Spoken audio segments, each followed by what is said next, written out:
Qu'est-ce que la médecine intégrative? Ou comment concilier la rigueur de la science et la sagesse du vivant? Je tiens à vous partager cette synthèse pédagogique que j'ai failli appeler également synthèse philosophique, mais étant fille et nièce de grands pontes, agrégés et docteurs et écrivains en philosophie, je me suis sentie un petit poussin et je vais en rester à un titre pédagogique. Alors, introduction personnelle, je suis donc Marie de Cossa. Et après 20 ans d'enseignement dans les lettres classiques, j'ai choisi d'orienter ma vie vers un domaine qui m'a toujours passionnée, la santé de terrain et la compréhension du vivant. Cette transition ne s'est pas faite par hasard, elle est née déjà de l'observation à la fois dans ma vie et autour de moi de l'écart grandissant entre une médecine technique, performante, mais morcelée, et un besoin humain de sens, d'unité et surtout de cohérence. Donc, si je m'intéresse aujourd'hui à la médecine intégrative, c'est parce que je l'ai rencontrée sur mon propre chemin. Alors, après une période de rupture intérieure, de perte de repères, c'est le corps, à travers le sport surtout, qui m'a ramené à la vie. En restaurant l'énergie physique, j'ai commencé à apaiser aussi les blessures émotionnelles et c'est dans cette quête de lien entre le corps et l'esprit et les émotions que j'ai découvert les approches de santé intégrative et le rôle surtout des micronutriments dont j'ai bénéficié à l'origine, dès l'origine de ce moment de rupture, grâce à une de mes élèves de latin de terminale. Alors, j'ai pu constater combien ces approches pouvaient redonner à la personne une place active dans son processus de guérison, tout en restant fidèle à la rigueur scientifique. Et dès cette introduction, je tiens tout de même à dire que les produits Life Plus ont été pour moi une première porte vers une compréhension globale du vivant. Et puis aujourd'hui, depuis à peine un mois, j'ai entrepris une formation de naturopathie fonctionnelle à l'école de naturopathie fonctionnelle, ENF, créée par Emma Jaffer. Cela pour mettre mes connaissances au service de la vraie santé, de la vitalité et du bonheur des gens. Alors, venons-en au fait. Qu'entend-on par médecine intégrative? Quelle place a-t-elle dans notre société aujourd'hui? Eh bien, c'est cette synthèse que je voudrais vous partager ici, un regard à la fois rationnel et incarné qui relie la science du corps à la sagesse de la vie. Bien que cet exposé soit dense, j'ai choisi la forme uniquement orale, sans présentation PowerPoint, professorale, parce que je ne sais faire que ça finalement, mais je vous ai préparé un document de résumé schématique de mon propos qui sera téléchargeable ci-dessous. Alors, venons-en à l'introduction générale. Je vais construire tout mon exposé comme une dissertation, comme je l'ai toujours fait pendant des années. Ça va être un petit peu long. Je vous encourage à rester bien éveillé jusqu'à la fin, mais à moi aussi de rendre ce propos captivant. Nous vivons à une époque fascinante. Jamais la science n'a autant progressé et pourtant, jamais la maladie chronique n'a été aussi omniprésente. Les médecins disposent d'outils diagnostiques d'une précision inégalée, mais le malade, lui, se sent souvent perdu dans un système déshumanisé où chaque organe est soigné séparément et où le sens global de la santé s'efface derrière la technique, voire l'argent, voire les scandales. Mais ça ne sera pas le sujet aujourd'hui, j'en ai assez parlé dans les années 2020-2022, 2023 aussi. Alors, la médecine intégrative naît précisément de ce constat. Elle cherche à réconcilier deux mondes que tout semble opposer. La médecine académique, fondée sur des preuves, d'une efficacité mesurable, et les approches globales centrées sur la cohérence interne du vivant, avec toutes les parties de lui-même qu'il constitue. Mais attention, cette réconciliation n'est pas une dilution. Elle exige une véritable intelligence du discernement qui sache unir sans confondre, relier sans trahir. Alors, voyons qu'il y a tout de même eu une véritable rupture historique dans le domaine, depuis la fin du 19e siècle avec Louis Pasteur, Claude Bernard et le triomphe du positivisme. La médecine occidentale, alors, s'est construite sur un modèle analytique. Il s'agissait d'observer, de mesurer, d'isoler la cause d'un symptôme. Ce modèle a permis des avancées considérables, c'est indéniable, vaccins, chirurgie, antibiotiques, mais il a aussi conduit à réduire le corps à une mécanique, oubliant sa dimension relationnelle, énergétique, nous verrons dans quel sens, il ne s'agit pas d'énergétique ésotérique, et spirituelle. Face à cela, des courants parallèles se sont levés, la médecine de terrain, la médecine orthomoléculaire, la médecine fonctionnelle et enfin la médecine intégrative, chacune cherchant à restaurer une vision d'ensemble du vivant. Alors, la problématique qui se soulève est la suivante. Comment peut-on réconcilier la rigueur scientifique de la médecine moderne avec la sagesse du vivant qui anime les médecines dites naturelles? Autrement dit, comment unir la vérité du laboratoire et l'intelligence du corps sans tomber ni dans le réductionnisme matérialiste, ni dans une forme d'ésotérisme?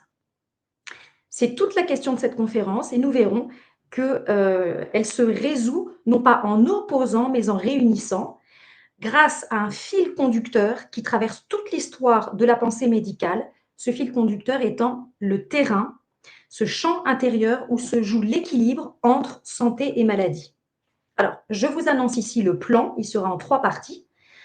Nous suivrons le fil d'une évolution historique et philosophique. Première partie, nous verrons la médecine allopathique fondée sur le modèle pasteurien et la logique du symptôme. Elle a apporté des progrès immenses, mais a morcelé la compréhension de l'être humain. Puis dans une deuxième partie, nous verrons la médecine de terrain, née en réaction, qui remet le vivant au centre avec ses équilibres subtils, mais qui a parfois été récupérée par des courants hygiénistes qui ont dévié ou mystiques plus ou moins flous. Et enfin, dans une troisième partie, nous verrons la médecine intégrative qui, elle, enfin, tente d'unir ces deux mondes avec une approche à la fois scientifique, humaine et spirituellement équilibrée du soin.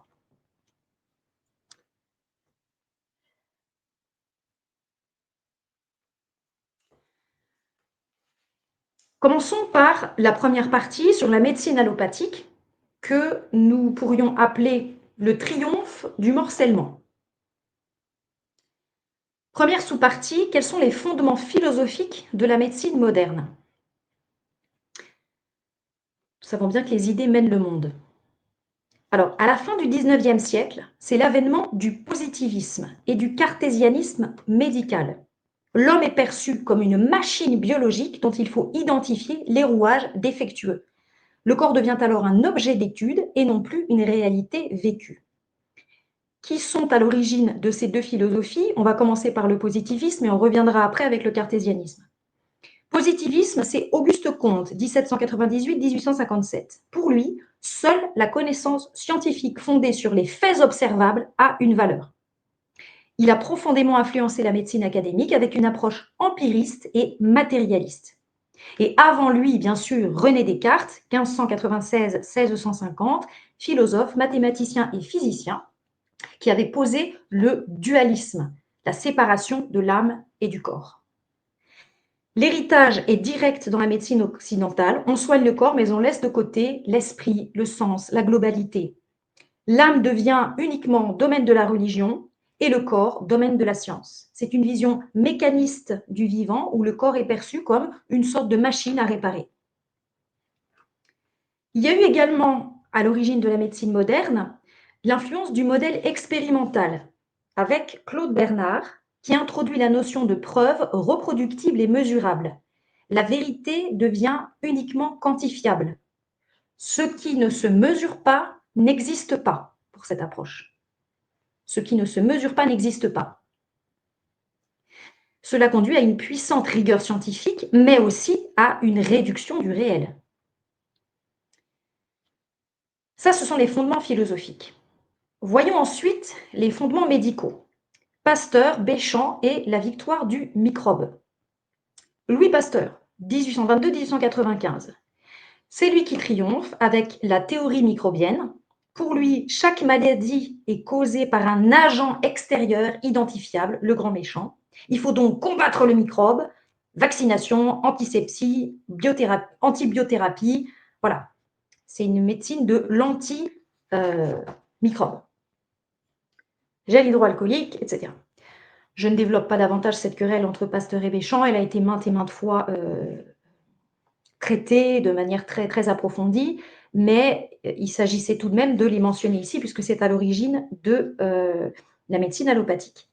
À l'opposé, Antoine Béchamp, qui était son aîné, 1816-1908, aîné et contemporain, il propose une lecture différente. Pour lui, le microbe n'est pas la cause, mais juste la conséquence d'un terrain affaibli. Autrement dit, c'est d'un terrain affaibli que parte le développement de microbes. Le milieu intérieur détermine si l'organisme devient ou non le siège de la maladie.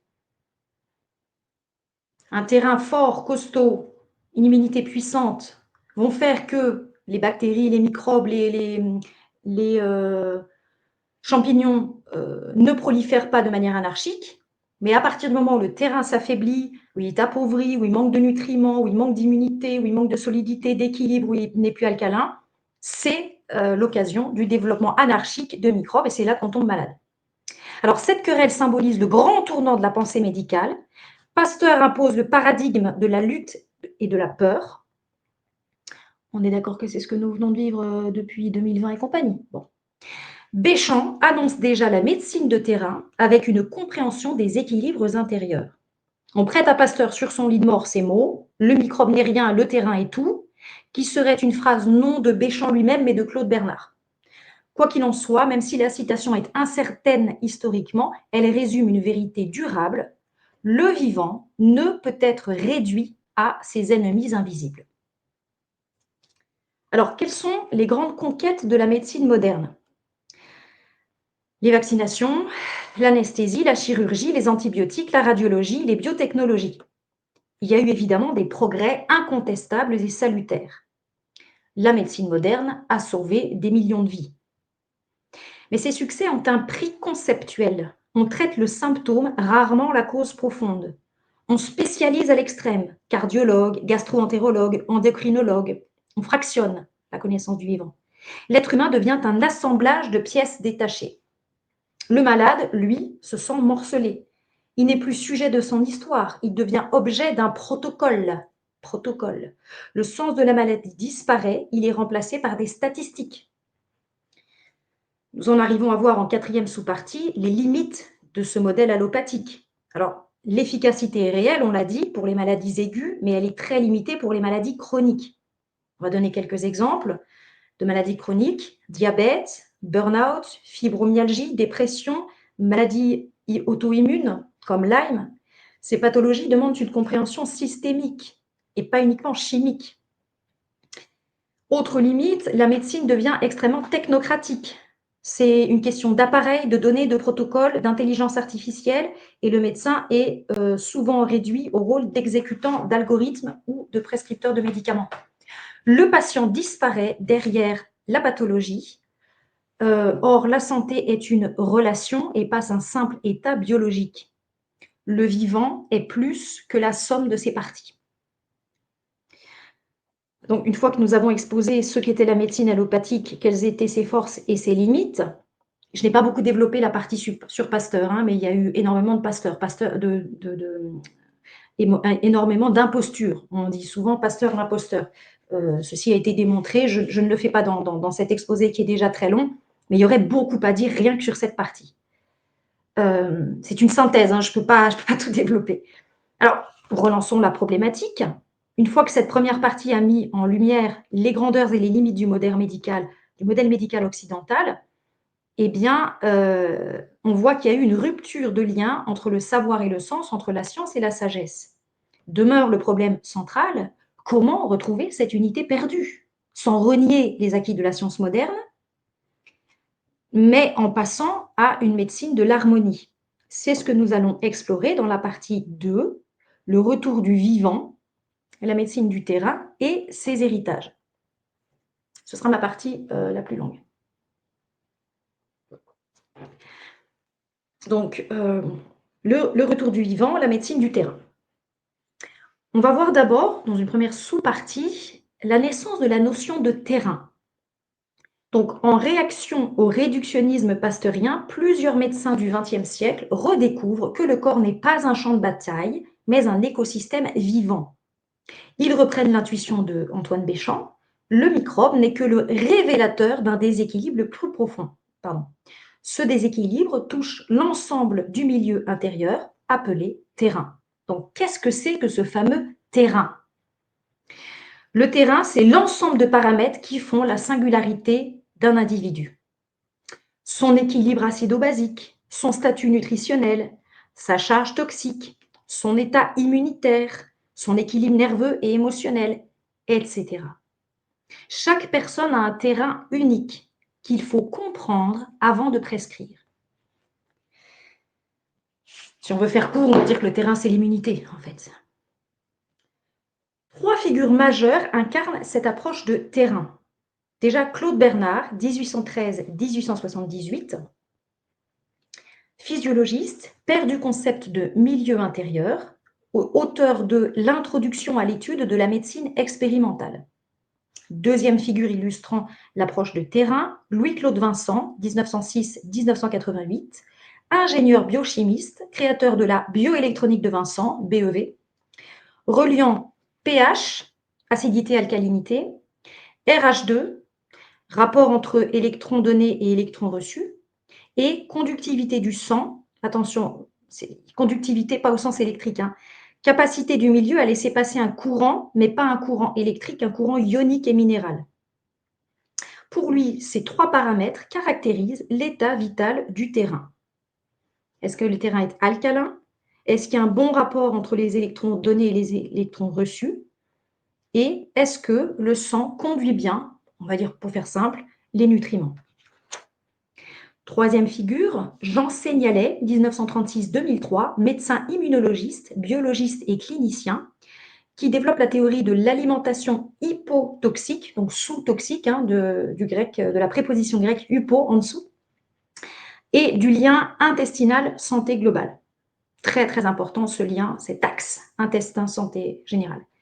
Il a écrit un livre célèbre, L'alimentation ou la troisième médecine. Chez ces 3 personnes, la devise implicite de la médecine de terrain, c'est qu'on soigne le terrain et pas le symptôme. Voilà. Alors, deuxième sous-partie, médecine de terrain et hygiénisme. Ce fameux hygiénisme qui a pu un peu dévier. Dès le 19e siècle s'est développé le courant hygiéniste. Il s'agit de prôner le retour à la nature, au jeûne, à l'eau, à la lumière, à l'air pur. Donc c'est une vision parfois salutaire, tout à fait salutaire, des retours à une santé saine, tout simplement, un mode de vie sain, mais parfois idéalisé. Il y a la croyance que la nature suffirait à tout guérir. C'est issu de la mouvance vitaliste et parfois teinté de messianisme. Dans sa forme saine, le courant hygiéniste a permis de redonner une place à la prévention, à l'hygiène de vie, à la respiration, au sommeil, à l'alimentation. On y retrouve les intuitions de M. Paul Carton, 1875-1947. Lui, c'était du naturisme médical. Il a fondé un courant hygiéniste plutôt chrétien. Il prônait une alimentation végétarienne. Il a profondément influencé la naturopathie française. Il y a aussi les intuitions d'Edmond Desbonnets, 1868-1953. Lui, c'est une méthode de physique naturelle qu'il a initiée. Il est le précurseur, lui, de la culture physique. En France, prenons une approche globale de la santé, le culturisme. Hein. Donc, force, discipline, beauté du corps et morale. Il est à l'origine de ce mouvement. Force, discipline, beauté du corps, morale. Donc, l'hygiénisme a inspiré en grande partie la naturopathie moderne. Mais il y a eu des dérives, c'est-à-dire que certains hygiénistes modernes ont nié l'importance des soins médicaux ou de la complémentation. Une partie de ce mouvement a glissé vers une idéologie du tout naturel opposée à la science. Il est donc essentiel de distinguer l'hygiénisme raisonné, qui est une question de prévention et tout simplement de bon sens, un socle de prévention et de bon sens que tout le monde devrait avoir, et l'hygiénisme dogmatique qui refuse la science. Actuellement, il y a beaucoup de personnes qui sont dans cette idéologie-là, beaucoup. Troisième sous-partie, donc on a vu la médecine de terrain, qui lui est liée à la médecine hygiéniste. Maintenant, voyons la médecine orthomoléculaire. On rentre dans le sérieux là. C'est une médecine qui vise à restaurer l'équilibre par les nutriments. Orthomoléculaire, ça vient encore d'un adjectif grec, orthos, orthé, orthon, qui veut dire droit, droit, correct, juste, droit moralement ou droit, équilibré. Donc la santé, pour cette médecine orthomoléculaire, eh bien, c'est l'équilibre optimal des molécules naturelles de l'organisme. L'objectif de la médecine orthomoléculaire, c'est de corriger les carences et d'optimiser les fonctions cellulaires par des micronutriments précis, vitamines, minéraux, oligoéléments, acides aminés, acides gras essentiels. Là, on passe d'une médecine symptomatique à une médecine biochimique personnalisée, c'est-à-dire qui s'appuie sur les données réelles de votre biochimie. Quels sont les pionniers? On en parlera plus tard, mais bien évidemment Linus Pauling, le grand Linus Pauling, Abraham Hofer, Irving Stone, Thomas Levy, Hugh Riordan. Et en francophonie, nous avons Jean Seignalet et actuellement Thierry Hertog, Philippe Gaston Besson, Martine Cotina, Stéphane Résimond bien sûr, le docteur Amin Gasmi, le docteur Ilyes Fagli et d'autres. Donc, ce sont des gens qui vont tout à fait dans le sens de cette médecine orthomoléculaire. Mais ce sont des noms qu'on retrouvera tout au long de la conférence parce qu'ils ont assumé la médecine orthomoléculaire, la médecine fonctionnelle et la médecine intégrative. La médecine orthomoléculaire se fonde sur une idée simple. La cellule a besoin de matières premières de qualité. L'alimentation industrielle ne suffit plus à couvrir les besoins du corps moderne. Je ne développe pas ce sujet, dont je parle très régulièrement. Non seulement ça ne suffit plus l'alimentation, mais il y a aussi tous les facteurs environnementaux de notre époque catastrophique qui mangent nos micronutriments, ne serait-ce que les ondes Wi-Fi. Et il y aurait des milliers de choses à dire sur le sujet, mais là encore, je ne peux pas développer cet aspect-là. Mais encore une fois, la médecine orthomoléculaire se base sur des constats objectifs. Quand on voit les bilans sanguins des gens, etc. Je tiens à préciser que si j'ai oublié des médecins importants de ce courant ou de ces courants, veuillez m'en excuser. C'est par simple ignorance, c'est parce que je n'ai pas encore fait le tour complet de la question. J'ai essayé d'être la plus exhaustive possible. Ça m'a permis de rencontrer d'ailleurs de très belles figures de médecine aujourd'hui, très courageux médecins à l'international. Mais si jamais l'un se sent heurté parce que j'aurais pu tout de même le mentionner comme un nom incontournable, veuillez m'excuser, c'est par simple ignorance et plus tard, je referai une conférence qui leur rende plus hommage. Voilà. Donc, les compléments alimentaires ne sont pas, je reviens à mon sujet, des gadgets, mais des outils de restauration du terrain. C'est du sérieux. Quelles sont les limites possibles de la médecine orthomoléculaire? Si elle est mal comprise, elle peut devenir une logique d'accumulation de produits, pilule pour tout. D'où la nécessité de l'aborder dans une vision fonctionnelle et intégrative. C'est ce que nous allons voir dans les sous-parties suivantes. Alors, c'est là qu'un homme a joué un rôle de passeur au XXe siècle. Il s'agit de Pierre-Valentin Marchesseau, 1911-1994. Biologiste et philosophe français, il a su relier la sagesse hygiéniste et la biologie moderne du terrain. C'est à lui que l'on doit la structuration moderne de la naturopathie française.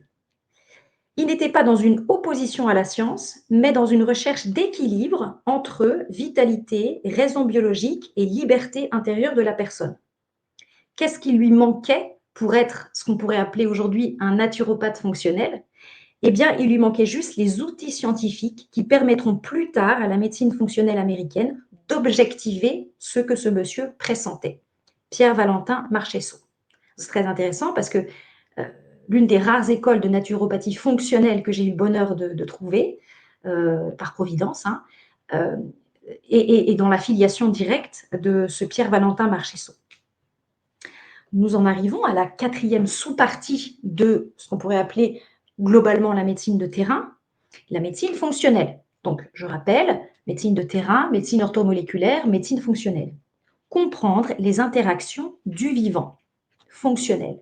Comprendre les interactions du vivant, comment ça se passe dans notre organisme, comment tout est lié, comment tout est interagi, l'axe intestin-cerveau, etc.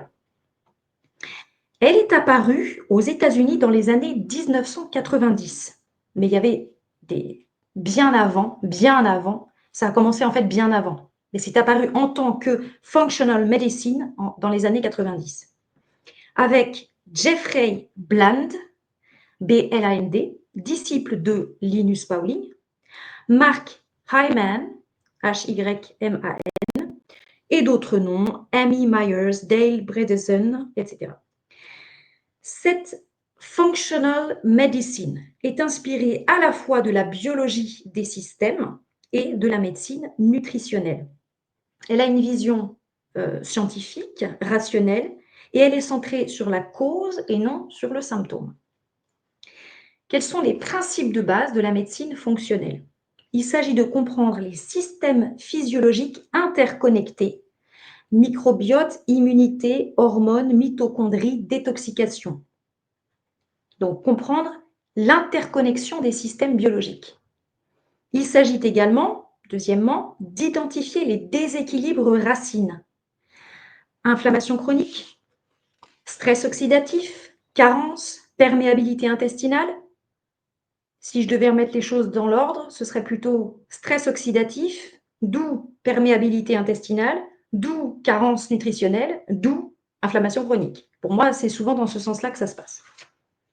Et en troisième lieu, pour cette médecine, le principe, c'est de personnaliser les soins selon le terrain et la génétique de chaque individu. Vous comprenez bien qu'une consultation en médecine fonctionnelle ne peut pas durer 10 minutes. Évidemment, ce sont des consultations qui prennent beaucoup plus de temps aux médecins. Quels sont les outils de la médecine fonctionnelle? Les analyses fonctionnelles, micronutritionnelles, hormonales, intestinales, les bilans biologiques détaillés. Malheureusement, les bilans biologiques détaillés et plus poussés ne sont souvent pas remboursés. Les questionnaires de terrain, on remplit des questionnaires importants qui permettent aux médecins de bien comprendre toutes les manifestations de ce qui pourrait venir d'une seule et même cause. Et l'accompagnement nutritionnel.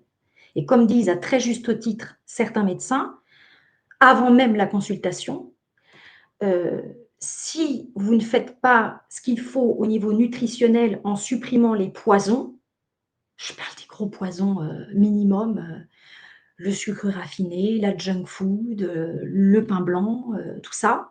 Si vous ne mangez pas de protéines le matin, je ne pourrais pas vous soigner. Et ils ont raison. C'est la médecine de la prévention active, un mi-chemin entre science et art de vivre. Certains pionniers ont fait ce lien entre biologie cellulaire, nutrition et pathologie. Ce sont eux qui ont donné des outils concrets pour sortir du pur symptomatique. Alors là encore, je ne vais pas pouvoir être exhaustive dans ma liste, mais il y a quand même des figures de référence que j'ai vues ressortir partout. En Belgique, nous avons bien entendu le docteur Stéphane Résimond, hommage à lui pour son courage.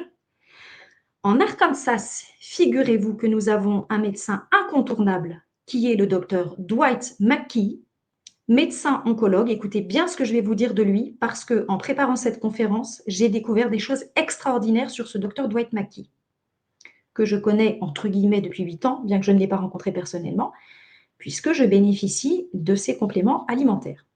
Le docteur Dwight McKee est une grande figure de la médecine intégrative. Écoutez plutôt.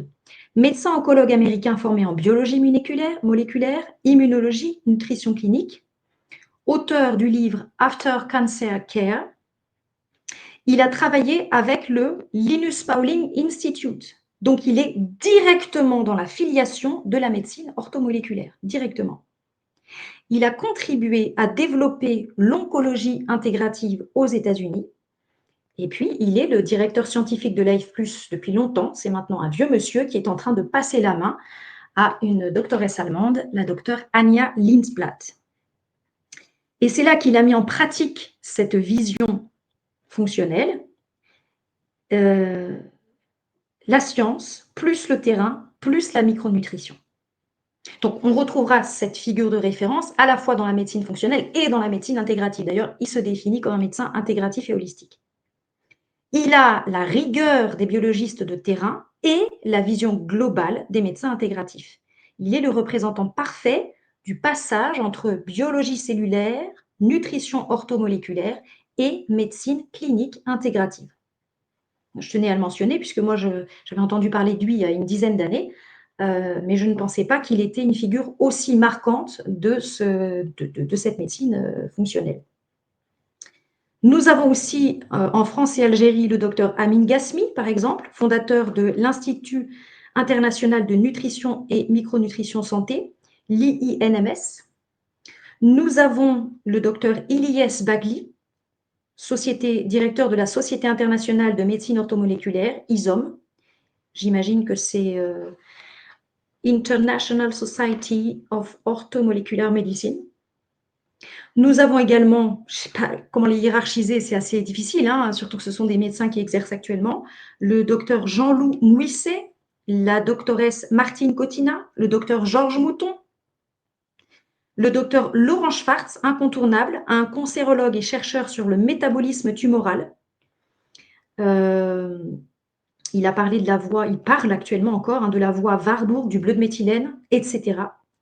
Nous avons des cliniciens comme le docteur Thierry Schmitz ou le docteur Laurence Kaiser, qui ont structuré la pratique orthomoléculaire francophone. Donc là, on est dans la médecine fonctionnelle belge, la micronutrition, l'ozone, pardon. Nous avons le docteur Vincent Renaud.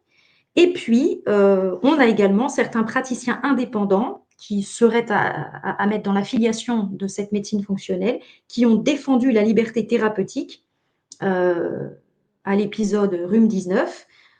Par exemple, le docteur Benoît Ox au Luxembourg. Bien sûr, le docteur Résimont aussi, qui a pris la parole très, très, très courageusement et qui a eu des problèmes à cause de ça. Bref, tous ces praticiens œuvrent pour une approche intégrative, biochimique et clinique du terrain. Alors, cette deuxième partie est longue, hein, j'en ai conscience. Mais là, il y a des dérives possibles et il faut absolument que j'en parle, surtout pour une certaine frange de mes abonnés qui se méfient énormément de l'approche intégrative parce qu'ils disent « Ouh là là là là là là là là, intégratif égale holistique égale New Age ». Je veux répondre dans cette conférence à cette objection que je n'ai rencontrée que trop souvent et qui ne rend pas compte de la réalité. Mais évidemment, toute objection part d'une part de vérité. Alors, il y a des dérives possibles, vous disais-je, entre vitalisme, holisme et ésotérisme. Je m'explique. Mais sans mes lunettes, je ne vais pas voir grand-chose. Alors, le succès de ces approches fonctionnelles et de terrain ont aussi attiré des dérives. La dérive principale, si vous voulez, d'un point de vue philosophique, revenons-en aux idées qui ont mené la dérive, c'est le courant théosophique. Helena Blavatsky, Rudolf Steiner et l'anthroposophie.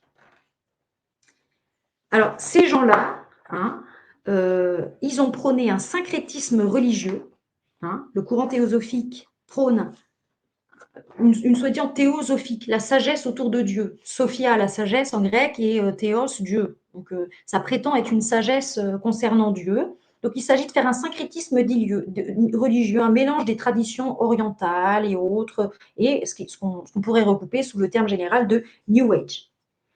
Là, il y a des pratiques ambiguës, Reiki, magnétisme, numérologie, astrologie, etc. Et là, on détourne le mot énergie, parce que c'est vrai que l'énergétique, c'est pas en soi idiot, c'est pas tout de suite ésotérique quand on dit le mot énergie. Mais aujourd'hui, quand on parle d'énergie, tout de suite, la plupart des personnes, c'est dans un contexte ésotérique. Ça devient la signification d'une sorte de force spirituelle universelle. Or, il faut être précis et il faut pas tout confondre, il ne faut pas être binaire. La véritable médecine de terrain ne nie pas la dimension spirituelle, mais elle reste incarnée. Elle s'enracine dans le réel biologique, dans la connaissance du corps. Elle reconnaît que la santé suppose l'harmonie entre corps, intelligence et âme, mais sans confusion religieuse. Donc, dans ces dérives possibles, il faut bien distinguer entre, premièrement, les pratiques récupérables. Dans une certaine mesure, il y a des pratiques qui sont récupérables. Réflexologie, acupuncture, méditation, même hypnose, on verra plus bas, sophrologie, si elles sont pratiquées dans une intention de recentrage et pas de fusion cosmique. Mais à côté, il y a des pratiques non récupérables, Le Reiki, l'anthroposophie, le magnétisme, la numérologie, les canalisations, l'astrologie médicale. Parce que ces dernières reposent sur une philosophie panthéiste. Panthéiste. Pan, pan, en grec, l'adjectif veut dire euh, tout. Tout, mais pas au sens de tout entier. Tout au sens de tout et n'importe quoi. Donc Dieu, c'est tout. Il y a Dieu dans la fleur, il y a Dieu dans l'arbre, dans ma cellule, il y a Dieu. Dieu est diffus dans le cosmos. Voilà, c'est ça le panthéisme. Dieu est diffus dans le cosmos. Moi, je suis une partie de Dieu et tout. C'est souvent lié à la réincarnation et compagnie. C'est incompatible avec une vision rationnelle et spirituelle saine. Donc là, j'assume mes propos, c'est ma vision. Il y en a certains qui se disent médecins intégratifs, mais qui ont le versant New Age et qui pensent être dans la médecine intégrative. Donc là, je parle en mon nom propre. Certains ne valideront pas mon approche, mais moi, quand je dis que je suis pour la médecine fonctionnelle et intégrative, c'est dans le sens que je vous expose ici. Donc, ces dérives, ces pratiques qui sont vraiment appuyées sur la théosophie et le panthéisme, eh bien, pardon, j'ai terminé de parler de ça, mais il faut avoir une vigilance double contre le scientisme qui réduirait le vivant à la matière pure, mais il faut aussi faire attention, et ça, je pense que peu de personnes en ont conscience, dans tout un courant appelé les alerteurs. Hein. Beaucoup de gens qui ont été lucides au moment du rhume-19, ils ont été lucides, ils ont même dit parfois des choses admirables de lucidité, voire de courage.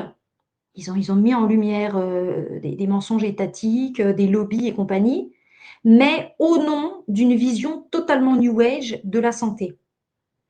Et là, eh ben, ils n'ont pas été vigilants contre le spiritualisme diffus, c'est-à-dire la dissolution de la personne dans l'énergie universelle. Et c'est pour ça que moi, je ne cautionne pas du tout Guylaine Lanto, pas du tout. Même si, oui, elle a pu dire des choses ponctuellement très, très vraies, très, très justes. Moi, ce n'est pas du tout mon truc, Guylaine Lanto, pas du tout. Donc, dans cette approche-là, il s'agit d'unir la personne au cosmos et non pas d'unir le corps et l'âme de la personne, de réunir le corps et l'âme de la personne. Enfin, il n'y a pas besoin de les réunir, mais de réharmoniser le corps et l'âme de la personne.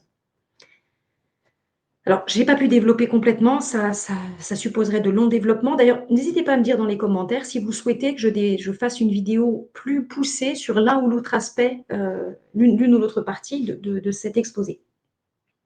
Revenons-en à notre problématique. Hein. Donc, on a vu une première partie sur la médecine allopathique, qui est plutôt basée sur l'observation scientifique. Une deuxième partie sur la médecine de terrain, qui est devenue la médecine orthomoléculaire et fonctionnelle. Une médecine basée sur la réharmonisation de la science et de l'observation du vivant, corps, âme, esprit. Donc, la médecine de terrain a redonné du sens au vivant, mais elle s'est souvent divisée. Parce que la médecine orthomoléculaire et fonctionnelle demeure très scientifique, mais il y a eu des dérives spirituelles, vitalistes, ésotériques. Alors, comment unir la lucidité scientifique et la profondeur du sage? Comment garder l'ouverture d'esprit, hein, vraiment garder l'ouverture d'esprit dans l'approche du vivant, parce qu'il y a des choses qui nous dépassent. Parfois, les émotions créent des maladies, c'est à prendre en compte. Effectivement, vous avez un gros stress ou vous souffrez de la blessure d'abandon, bah, vous allez avoir de l'eczéma. C'est des choses qui sont quand même, il y a un lien, c'est pas idiot. Mais comment le faire sans perdre l'enracinement? Eh bien, c'est ce que la médecine intégrative va tenter d'accomplir, non pas en juxtaposant, mais en réconciliant. Alors, troisième partie, cette médecine intégrative, réconciliation du savoir et du sens. Parce que quand on tombe malade, on aime savoir pourquoi on est tombé malade. Souvent, c'est suite à un coup dur, voilà. Mais ça reste observable scientifiquement. Alors, première sous-partie, concernant la médecine intégrative. Qu'est-ce que c'est que l'esprit intégratif? C'est un esprit qui vise à unir sans confondre. On va la définir enfin, cette médecine intégrative. Elle n'est pas une mode, elle n'est pas une synthèse molle, elle n'est pas une fusion naïve entre allopathie et médecine naturelle. mais elle est une réconciliation lucide entre deux héritages que l'histoire avait séparés, à savoir la médecine analytique efficace mais réductrice et la médecine de terrain, vivante mais parfois confuse. Donc, elle ne nie pas la médecine conventionnelle, mais elle l'élargit. Énorme faute de frappe. C'est une médecine du sens, une méthode ou une voie, VOIE, de discernement qui reconnaît la valeur de chaque approche et qui cherche la complémentarité, qui est ouverte à se réactualiser en permanence, sans tout mettre sur le même plan. Elle refuse la guerre des écoles et elle cherche à établir des ponts intelligents entre science et sagesse. Vous avez des congrès, des rencontres, ça n'arrête pas de s'enrichir, de se compléter. On confronte les idées, on confronte les points de vue, on confronte les spécialisations. Du coup, on tient compte de tout le vivant et on cherche à toujours harmoniser toutes ces connaissances. C'est une médecine de synthèse, hein, la médecine intégrative. Son projet, le projet de la médecine intégrative, c'est de réconcilier la médecine académique, rigoureuse et analytique, la médecine du terrain, vivante et préventive, et la médecine du sens, enracinée dans la relation et la conscience du corps. Elle repose sur 3 piliers. Premier pilier, l'efficacité scientifique. Donc, la médecine intégrative s'appuie sur des diagnostics fiables, des traitements validés, des données probantes, des preuves de la physiologie réelle. Deuxième pilier, elle s'appuie sur la compréhension du terrain. Il s'agit de restaurer l'équilibre biochimique, cellulaire et émotionnel. Donc, on va considérer la nutrition, le microbiote, le stress oxydatif, les émotions. Troisième pilier, elle s'appuie sur la relation humaine et la prévention. Elle replace l'humain au cœur du soin par l'écoute, l'alliance thérapeutique, l'accompagnement global. Autrement dit, il s'agit de soigner le corps avec la science, de comprendre le terrain avec l'intelligence du vivant et d'accompagner la personne avec humanité et sens. D'autonomiser la personne aussi. Ce n'est pas une médecine alternative. J'entends beaucoup ça. Ce n'est pas une médecine alternative, non. C'est une médecine élargie. Elle refuse les oppositions stériles entre médecins officiels et thérapeutes naturels. Elle cherche à unir la rigueur et la cohérence, le mesurable et le vivant. Elle n'oppose pas science et sagesse, elle les marie dans le service ou au service du vivant.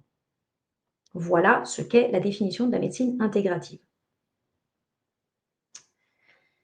Maintenant, deuxième sous-partie, je voudrais tout de même faire une clarification sur ce fameux terme holistique. On dit souvent médecine intégrative et holistique. Mais quel sens donner à ce fameux adjectif holistique? Attention, holisme ne veut pas dire flou spirituel. Cet adjectif holistique vient d'un adjectif grec, holos, esprit rude, tout entier, intégral. Holos veut dire tout entier, intégral. Il ne signifie pas magique, il ne signifie pas énergétique. Holistique signifie global. Donc, être holistique, c'est normalement reconnaître que le corps, le psychisme et la vie intérieure interagissent constamment, dialoguent sans cesse. C'est une vision intégrale du soin de la personne, pas une négation de la rigueur scientifique. Ce n'est pas une confusion, ce n'est pas une soupe aux choux, voilà, c'est une cohérence. Et l'holistique considère que tout excès de spécialisation finit par perdre le sens de la personne ou perdre la personne de vue. Donc, dans sa vérité, dans sa juste définition, dans sa juste conception, l'holisme est une vision réaliste du vivant. Il relie les plans sans les confondre. Il considère que le corps est à la fois biologique, symbolique et relationnel. Il ne réduit pas l'homme à ses organes, ça c'est l'allopathie bête et méchante, mais il ne les dilue pas non plus dans une énergie cosmique. Mais effectivement, il y a une dérive fréquente contemporaine, parce que le mot holistique est aujourd'hui très souvent récupéré par le New Age, par des approches floues ou pseudo-spirituelles, où il devient un prétexte pour tout amalgamer. Yoga tantrique, énergie universelle, astrologie médicale, etc. Et là, on glisse de l'unité du vivant à une fusion mystique du tout est un. C'est le concept panthéiste étranger à la médecine. Il faut donc redonner au mot holisme sa dignité relationnelle. Moi, quand je dis que je consomme des produits de santé intégrative et holistique, j'entends une santé qui redonne, qui garde les pieds sur terre, qui est attentif à la cohérence du vivant, mais pas à l'évaporation du sens. Il s'agit de garder la hiérarchie des plans biologiques, psychiques, spirituels, surnaturels, sans les mélanger. Là, il faut peut-être que je fasse quelques petites définitions. Le plan biologique, c'est le corps, les cellules, la matière pure. Le plan psychique, c'est l'âme, avec ses parties, l'âme a une partie émotionnelle reliée au corps et une partie spirituelle immatérielle. Et puis après, il y a le plan surnaturel qui, lui, est totalement d'un autre ordre. Et spirituel ne veut pas dire forcément surnaturel. Vous avez un esprit pour penser, mais vous pouvez être un esprit extrêmement brillant et n'avoir aucune notion surnaturelle, ne pas avoir de notion transcendante. Vous voyez? Bon, ça supposerait tout un cours, ça, hein. Donc, voyons-les, voyons quelles sont ces dérives contemporaines, entre ouverture et confusion. La médecine intégrative attire aujourd'hui tout un monde de pratiques parallèles, parfois bénéfiques, mais parfois inquiétantes. Alors d'un côté, c'est un signe positif d'ouverture. Si vous faites masser les pieds, relance votre circulation, c'est merveilleux. Mais si vous entrez dans une approche extrêmement marquée par le bouddhisme de yin et yang, etc., ben là, vous êtes déjà dans le religieux. Il faut juste en être conscient. Ça peut même aller jusqu'à de l'occulte, ces pratiques-là. Donc, ça peut être un terrain miné. Alors, 3 grandes dérives à discerner. D'abord, la dérive énergétique sans discernement. Là, on va parler d'énergie sans définir ce qu'on désigne. Vitalité, bioélectricité ou force cosmique, on ne sait pas trop. On mélange les plans physiques, psychiques et spirituels sans hiérarchie. Par exemple, le Reiki, le magnétisme. Le magnétisme, très très souvent, les magnétiseurs, ils font appel à des esprits. Ce n'est pas seulement des gens qui ont un don pour vous masser d'une manière extrêmement bonne. Non. Les soins quantiques, les canalisations, tout ça, là, on est carrément dans l'occulte. Ces pratiques peuvent séduire. Vous allez dans un cabinet où il y a un petit Bouddha sur le côté, voilà, on vous met bien, une petite odeur agréable, une petite lampe douce et tout, un petit lotus, machin. Mais en fait, vous êtes dans un univers qui devient religieux. Alors, on n'est plus dans la médecine, là. Souvent, ces pratiques reposent sur des postulats spiritualistes et non physiologiques. Ça, c'est la dérive énergétique.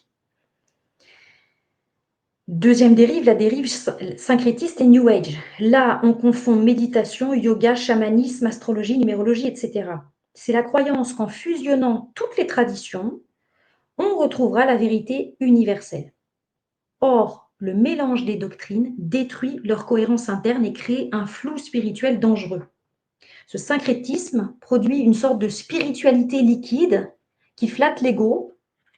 On va vous dire, toi, je pense que tu as des pouvoirs, je pense que tu as un magnétisme, et puis ça flatte beaucoup l'ego, mais ça éloigne du réel.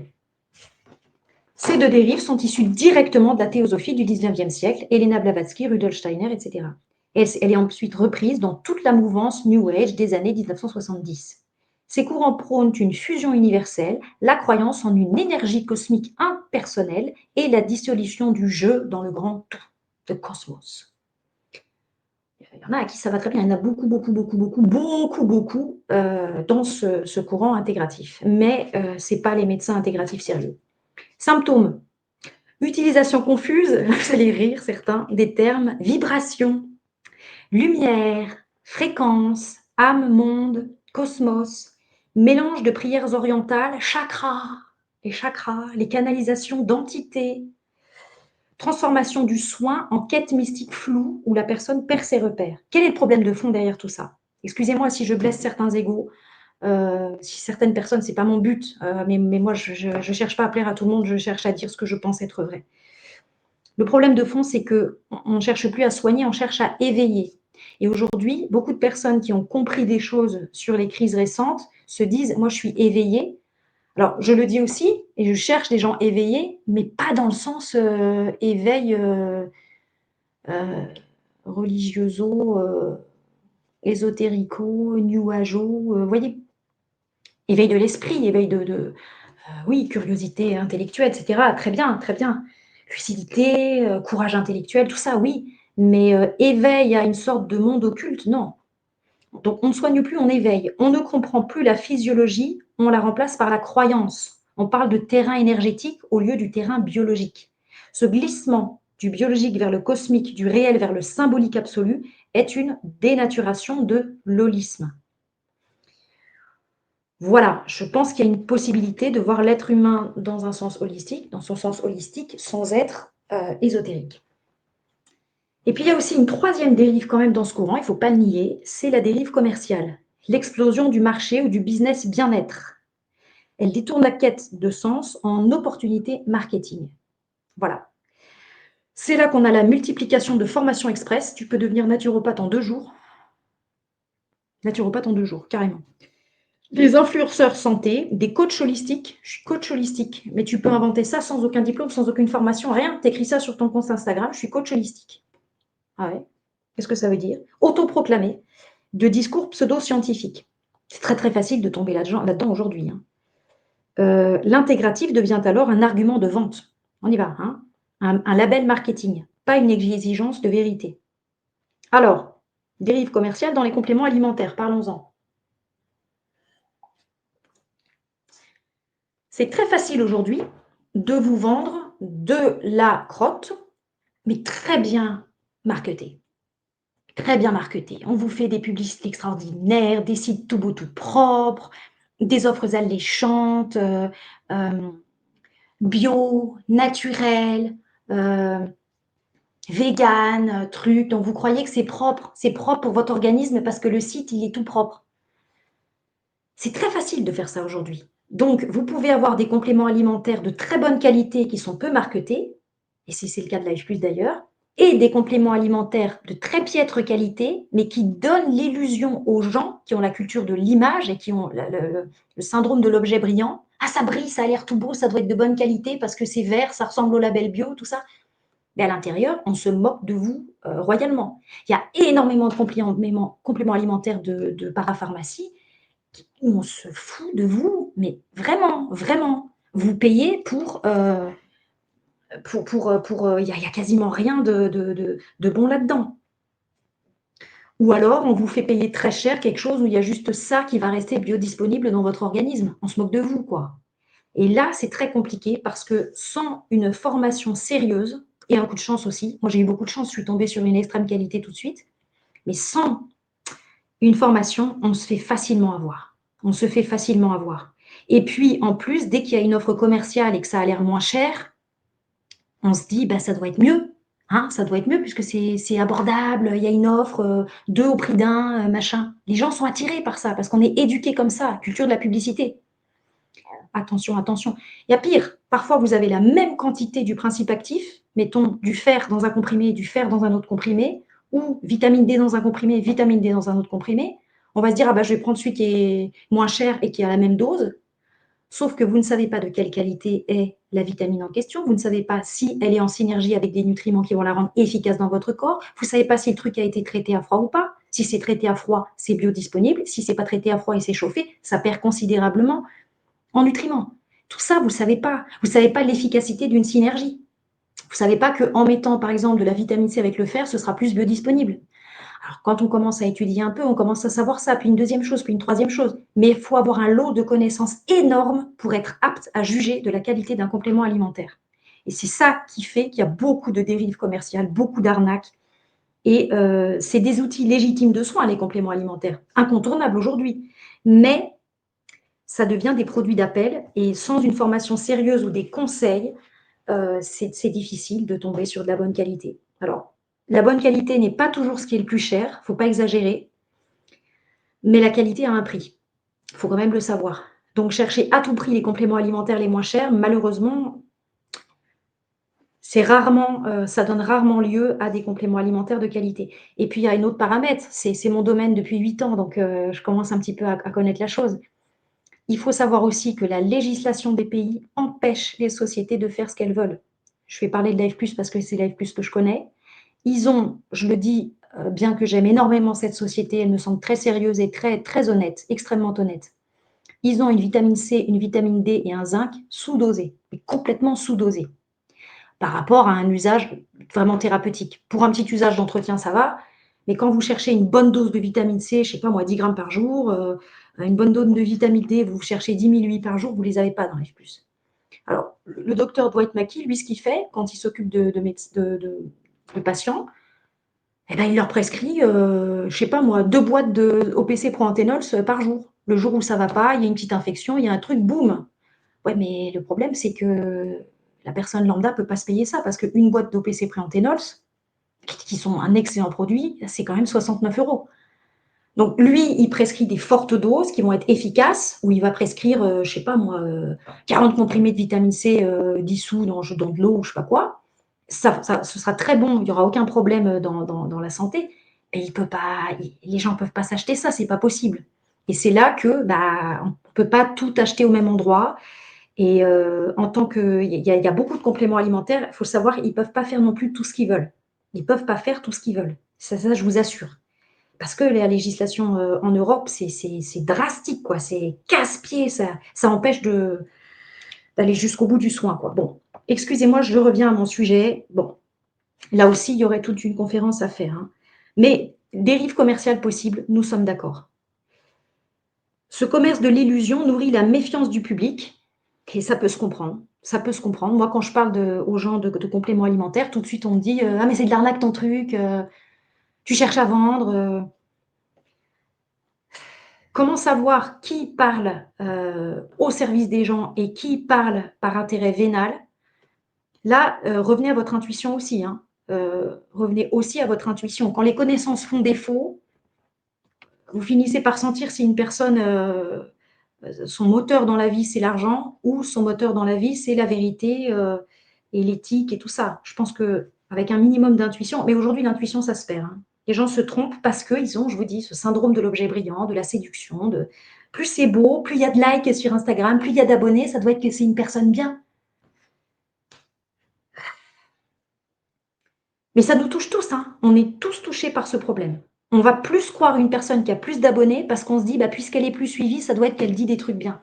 C'est complètement con, hein, complètement. Mais bon. Donc, ce commerce de l'illusion nourrit la méfiance. Et puis, cette dérive commerciale est une trahison de la vocation du praticien. Le praticien n'est pas là pour vendre un mythe ou se faire du fric. Il est là pour servir la vie.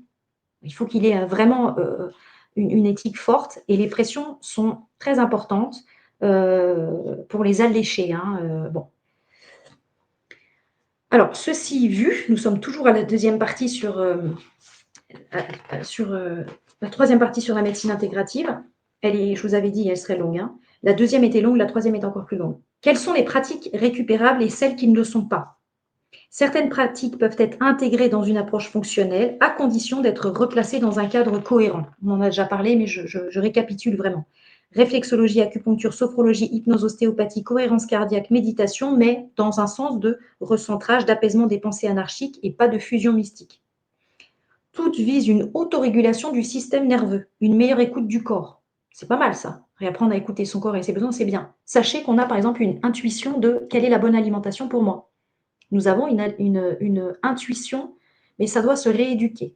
Il faut, par exemple, plusieurs jours de jeûne ou une détoxication et une désaddiction au sucre avant de se réhabituer à sentir que tel aliment, on a besoin de manger telle ou telle chose.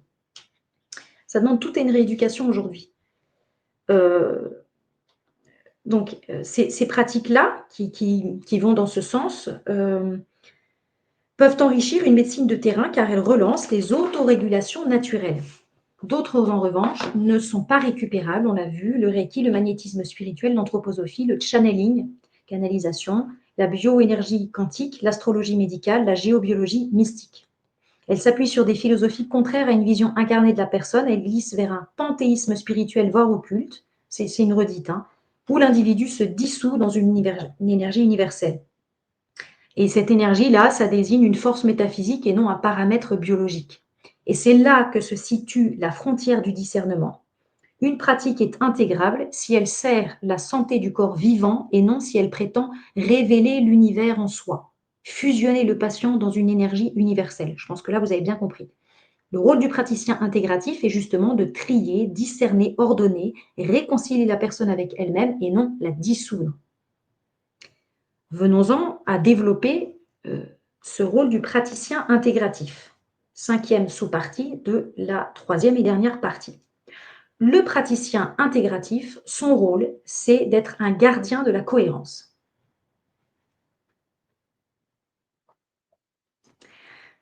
C'est un médiateur, mais pas un gourou. Il écoute sans manipuler. En tout cas, c'est son rôle. Entre le patient et la science, entre la biologie et la vie intérieure, il ne s'oppose pas au médecin traitant, mais il complète son action.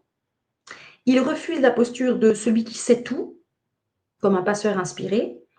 Il aide le patient à comprendre son terrain, à agir sur les leviers qu'il maîtrise dans un monde saturé d'informations.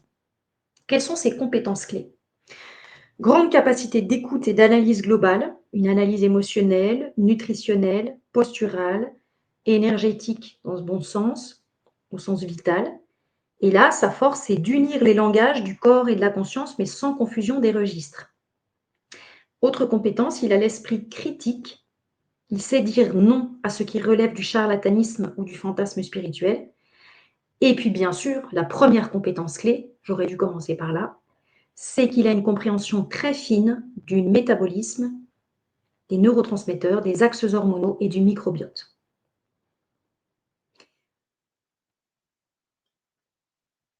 Quelle est sa posture intérieure? Première posture, l'humilité devant la complexité du vivant. Deuxième posture, le refus des idéologies, qu'elles soient scientistes ou mystiques. Troisième posture qui lui est demandée, c'est l'amour du réel et de la vérité. Et certains se sont illustrés en cela de manière remarquable et je les assure de toute mon estime.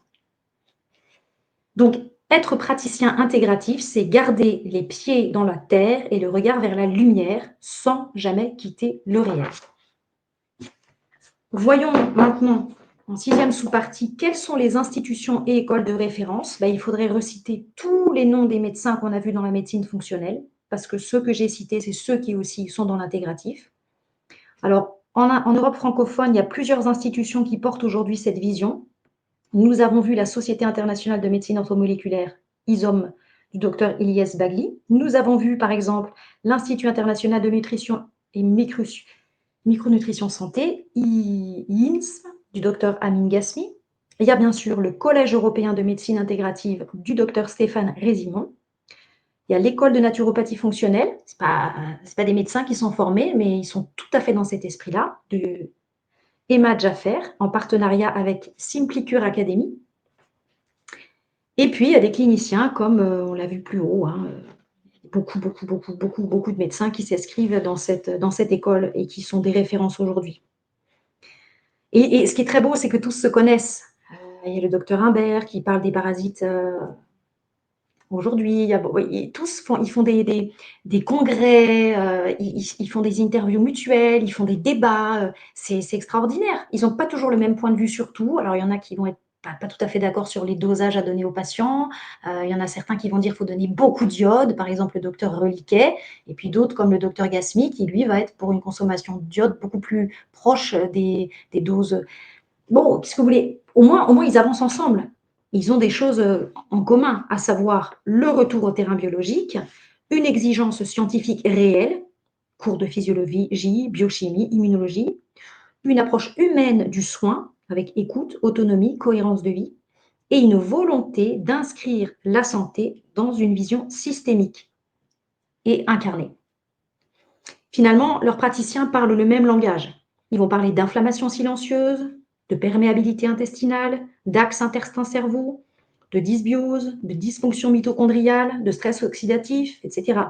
Autant de concepts devenus les nouveaux piliers d'une médecine préventive et intégrative. Donc, ils s'accordent tous, malgré quelques petites divergences de savants, si vous voulez, sur un principe, le retour au terrain et le refus du syncrétisme spirituel. Ils posent les bases d'une médecine rigoureuse, incarnée et ouverte, fidèle à la fois à la biologie et à l'humanité de la pratique. Bon. On va être honnête, on va voir aussi les limites ou les défis de la médecine intégrative pour aller jusqu'au bout du plan, en 7e sous-partie. Il y a un risque de dilution. Il peut y avoir trop de concepts, trop de disciplines juxtaposées, parfois sans cohérence. Donc là, le défi, c'est que la médecine intégrative doit rester lisible, structurée, ancrée dans les faits. Il y a, comme on l'a vu plus haut, un risque de récupération commerciale, parce qu'il y a le marché florissant des compliments, des formations en ligne, des influenceurs santé, d'où la nécessité d'une éthique et rigoureuse. Il s'agit de ne pas confondre soins et business.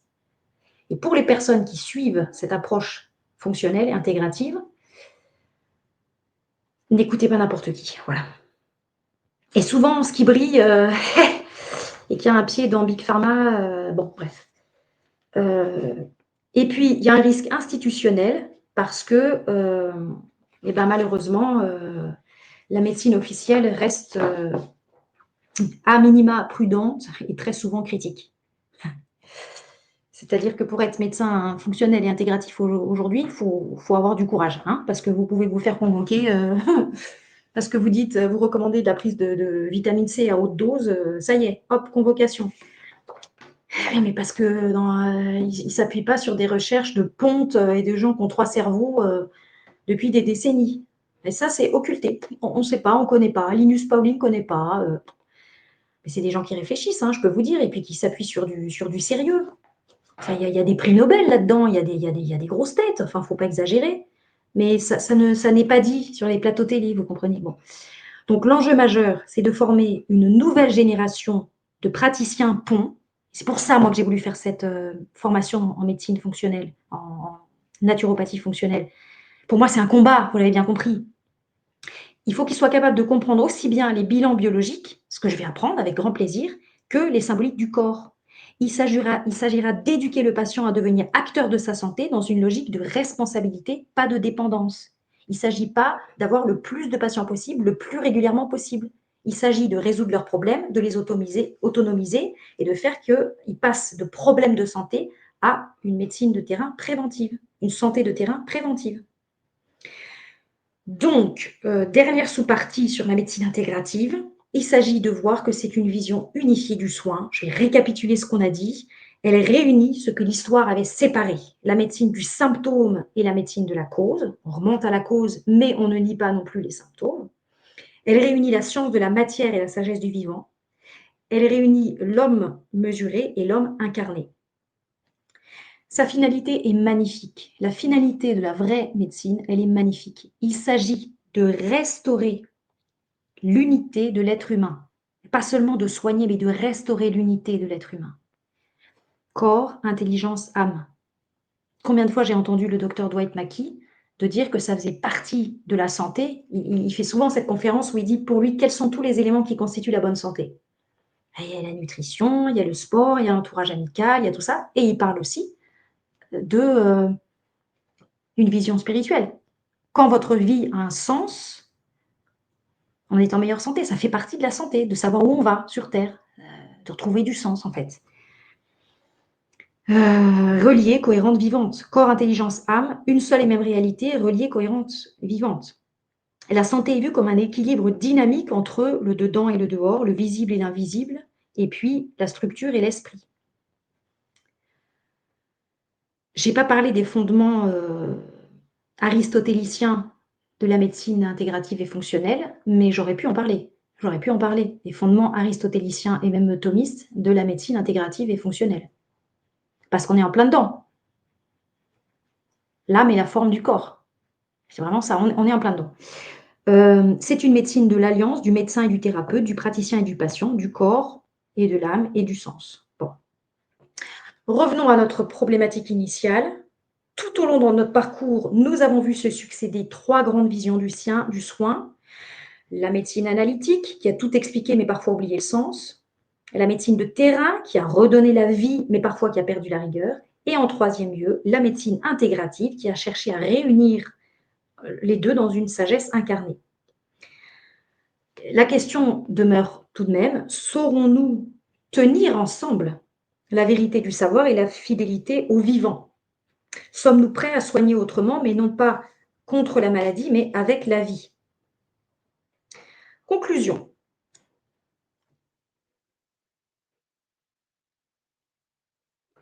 Au fil des siècles, la médecine avait oscillé entre ces deux excès. Je vais le redire sous une autre forme, ce qu'on dit depuis le début. Premier extrait, la fascination du microscope, qui dissèque mais qui oublie la personne. Deuxième excès, la tentation de l'esprit, qui s'évapore dans la symbolique et qui perd le réel. Parce que si on dit que votre eczéma est causé par la blessure d'abandon ou par une difficulté relationnelle avec les autres, une anxiété sociale, bah, c'est tentant de dire en fait, c'est plus la peine de soigner quoi, c'est plus la peine de faire des bilans sanguins ni rien. Il faut juste faire de la méditation pour apprendre à être bien avec soi-même, à s'aimer, machin. Donc du coup, on part dans le «Ah là là là là, comment je me sens bien tout seul, je vais faire des câlins à mon chat uniquement, machin». C'est bien ça, un câlin à son chat, ça fait de l'ocytocine, machin, ça peut soigner la blessure d'abandon, on est d'accord, mais il faut les 2. La médecine intégrative naît précisément de cette tension. Elle tente de réconcilier la rigueur scientifique et la sagesse du vivant, la précision du geste médical et l'écoute globale de l'homme. La question était, la médecine intégrative peut-elle unir science et sens sans tomber dans le scientisme ni dans le spiritualisme flou? À cette question, la réponse est oui, elle le peut, mais à une condition, qu'elle demeure fidèle au réel, réel à la fois corporel et intelligible. Ce n'est pas parce que ce n'est pas quantifiable scientifiquement que ça n'est pas réel. Et l'autre condition, c'est qu'elle garde pour boussole non pas la mode, mais la vérité. Qu'elle place l'humain au centre, non pas l'ego du praticien, ni les mythes du marché. Synthèse finale. La médecine intégrative va retenir la méthode, la mesure et l'observation de la médecine analytique. De la médecine de terrain, elle reprend la notion d'équilibre, de cohérence, de prévention. Et de la sagesse ancestrale, elle garde la conscience du lien entre corps, esprit et vie intérieure. Mais elle refuse la confusion des plans. La physiologie n'est pas la métaphysique, soigner n'est pas sauver. Donc si on veut élargir un peu le propos, eh bien, la médecine intégrative ne sera féconde que si elle devient une alliance. Et ça suppose beaucoup d'humilité intellectuelle. Alliance du praticien et du patient. Qu'on soit là pour le bien, quoi, et pas pour ses intérêts, c'est tout. L'alliance du savoir et de la conscience, complètement perdue aujourd'hui, hein. Peu importe, on est dans une société où, peu importe si on ne sait pas, peu importe si, pardon, on ment, on peut mentir publiquement à des millions de gens, mais c'est pas grave du moment qu'il y a des millions à se faire. Donc là, la conscience est réduite à néant. Et puis, alliance du visible et du sens. Nous vivons dans un monde absurde, hein, absurde. On a beaucoup parlé de l'aide à mourir, mais est-ce qu'on ne pourrait pas se concentrer plutôt sur la vie, quoi, sur les vivants? Je sais pas. Donc c'est une médecine de maturité, celle qui regarde la vie dans toute sa complexité et qui choisit d'y répondre, ni par le dogme, ni par la fuite, mais par la cohérence. C'est une médecine intelligente. Elle n'est ni la médecine du corps seul, ni la médecine de l'âme seule. Elle est la médecine de l'être vivant tout entier, lucide et responsable, debout entre la terre et le ciel.